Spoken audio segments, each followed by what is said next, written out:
The PS4 controller, the DualShock 4, was the biggest change ever that Sony has ever made so far in a controller. So now what about the DualShock 5, the PS5 controller? Well, we've actually had a few leaked images that give us a glimpse at the PS5 controller. The first one was posted by Ray Sekiro on Twitter, and this one shows a very weird looking controller. Yeah, probably the first two things that you've noticed right away are the weird indented shape of the bottom of the controller itself and that integrated display. But there's quite a few more things that do stand out. So the directional arrow keys, for example, on the left have now been redesigned. They're slimmer, a bit taller, and the arrow symbols are now on the inside of the keys rather than on the outside. The PlayStation symbols, the square, the circle, the triangle, and X, or cross, they seem to be the same as before. Maybe a bit more raised, but yeah, it's quite hard to tell from this image. The share and option buttons are now horizontal rather than vertical, and it seems like we also have two instead of just one speaker grills on each side of the display. And I'm not fully sure how well you can see this, but the L1 and the R1 buttons, so the triggers, they seem to have been redesigned as well, and they're quite a bit larger now. And it seems to me that the 3.5mm headphone jack and the proprietary connector, or at least a USB Type-C port, they do seem to be located on the bottom of the controller, just like on the PS4 one. Okay, now let's talk about the two elephants in the room: the display and the shape of the controller. But first, don't forget about the AirPods Pro giveaway and the Google Pixel 4 giveaways that we're currently doing, so full details on both in the description box down below. Okay, so now when it comes to the display, the whole idea behind it is for it to be an upgrade to the touch panel that we had with the PS4 controller. And I can definitely see this happening. The display would allow you to see certain elements of a game, such as the inventory or the in-game party or chat, just like we have in this image here. And I do think that it would be something very useful to have, since at the moment, if you want to chat with your friends via text, you can indeed connect your phone to the PlayStation, but that does take quite some time to do, and typing using that joystick is just a nightmare. So, something like this would speed up the typing process by a lot. Okay, so the only question is, what impact will this have on the battery life? Well, it should have quite a significant one, and considering that the PS4 controller is pretty well known for a not so great battery life, well, this isn't looking great for the PS5 controller. However, if we take a look at the Nintendo Switch Pro controller, for example, this is by far the best controller on the market when it comes to the battery life, and right on par, by the way, with the Xbox One Elite 2 controller, both offering a staggering 40-hour battery life. But I mean, even 10 hours would be enough, as long as Sony manages to add everything that they want to add in this controller, and I would say that that's actually perfectly doable, especially considering that a PS4 controller, by the way, uses Bluetooth 2.1, which is ancient, and nowadays we have Bluetooth 5.0, which is significantly more power efficient, and by 2020 we should have Bluetooth 5.2, by the way. And, this combined with the more efficient batteries and the chips, I would say that 10 hours with everything included in this controller, including the display, is doable. Now, onto the second elephant. So yeah, when it comes to the shape, yes, it does look to be extremely uncomfortable, judging by how the bottom bit is a bit lower than the top portion. So I don't know, it's one of those things where I will need to hold this in my hand to see for myself how comfortable or uncomfortable it really is. But something that you should keep in mind is that this is not the final version of the PS5 controller, no. This is very likely a dev kit controller that would work alongside the developer's kit that I showed you guys in the previous video exclusively. So yeah, make sure to watch that one in case you want to learn more about the actual PlayStation 5, as this video is mostly focused on the controller itself. So the final version will be more polished with a thinner design and possibly without that indented part towards the bottom. Now, when I first saw this image, I was like, this might be a render.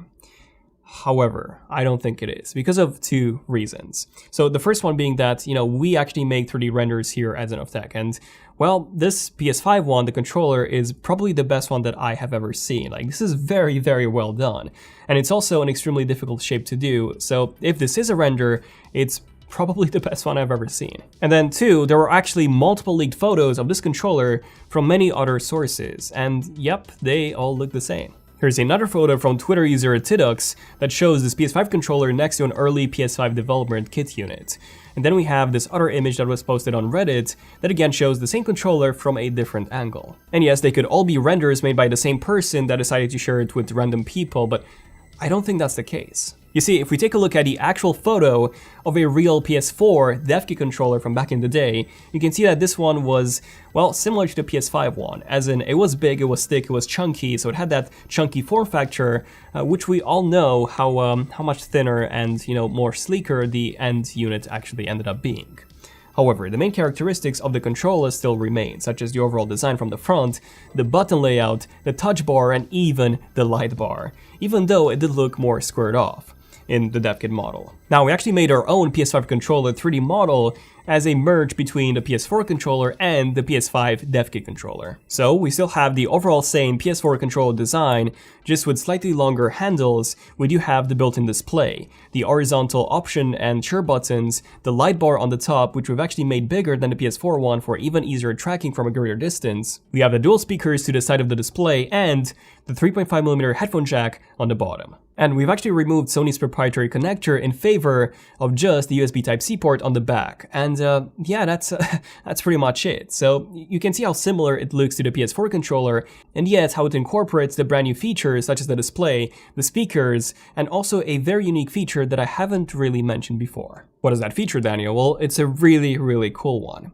So Sony had this interview, another interview with The Wire back in early October, so pretty recent, where they not only confirmed the name of the PS5, which, surprise, surprise, is indeed the PlayStation 5, but they also confirmed the release date, holiday 2020, alongside some exclusive details about the PS5 and the PS5 controller. Again, all the details about the PS5 in the previous video. So Mark Cerny, the lead architect on both the PS4 and the PS5, had this interview with Peter Rubin of The Wired, and Mark actually handed Rubin a PS5 controller, which according to Peter, looked very similar to the PS4 one. And according to Mark, this will be a next generation controller as well.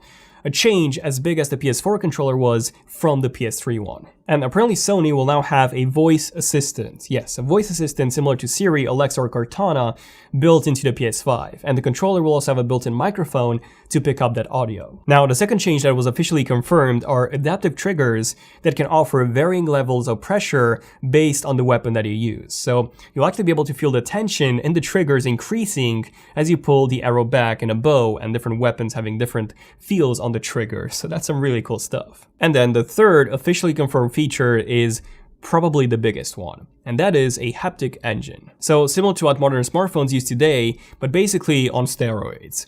So you'll be able to feel not just vibrations, but also certain elements of the actual game. So Peter was saying how he played a platformer and he could actually feel things such as sand, mud, ice on the thumbsticks. He could feel the haptic engine and also the triggers offering a different type of resistance based on the environment that he was in the game. Oh, and apparently there's also a new version of Gran Turismo Sport, and Peter was able to feel the difference between different types of terrains like mud and asphalt, which is incredible. Like, wow, I'm really excited for this. Although I believe that the competitive gaming community, they might be a bit frustrated with having the joysticks constantly feel different based on, what you touch in the game and what you pick up. So I don't know. I think it's gonna be really cool, so we'll see. But this will definitely be something that the developers can enable or disable and tweak to their liking when they actually develop a game. Also, USB Type-C is confirmed for the next generation PS5 controller, which was quite expected, and then Mark Cerny also confirmed the existence of a larger battery and how the controller